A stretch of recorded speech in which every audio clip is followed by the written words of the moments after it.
Akola police स्टेशनमध्ये 25 तारीख पहाटे गुन्हा दाखल झालेला आहे आणि याच्यामध्ये एक गुजरातच्या राहणारा एक व्यापारी आहे.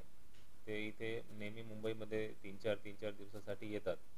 ते 21 तारखेला इथे मुंबईला आले होते आणि त्या दिवशी त्यांची बोलणी झाली आरोपीसोबत आणि आरोपीने त्यांना फोन करून स्वस्त सोनं देतो असं सांगून त्यांना बोलून घेतलं होतं आणि गोरेगाव परिसरामध्ये त्यांना बोलून एका बिल्डिंगमध्ये एक 1 BHK फ्लॅट त्यांचे जे ऑफिस सारखं आहे त्याच्यामध्ये त्यांना बांधून त्यांनी ठेवलं होतं आणि त्याच्यानंतर जे पीडित आहे त्यांच्या मुलाला त्यांनी फोन केला होता आणि त्याच्याकडून 25 लाख रुपयाची डिमांड केली होती.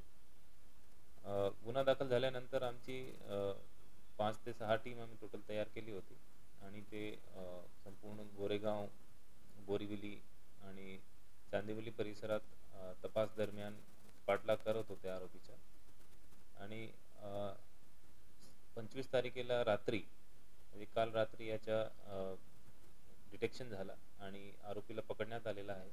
याच्यामध्ये जे फिर्यादी आहे त्यांचे वडील आणि त्यांच्या सोबत सतीश यादव म्हणून अजून एक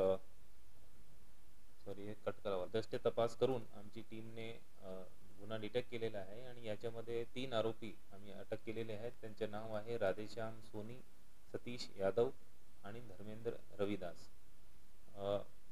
जे बळीत होते त्यांची सुटका करण्यात आलेली आहे आणि त्यांच्यासोबत अजून एक अरुण कुमार चारण हे पण बळीत सोबत होते. त्यांना पण जे आरोपी आहेत त्यांनी तिथे त्या रूममध्ये ठेवला होता. त्या दोघांना आम्ही तिथून सुटका केलेली आहे आणि याचा पुढचा तपास अकोला पोलीस स्टेशनमध्ये चालू आहे.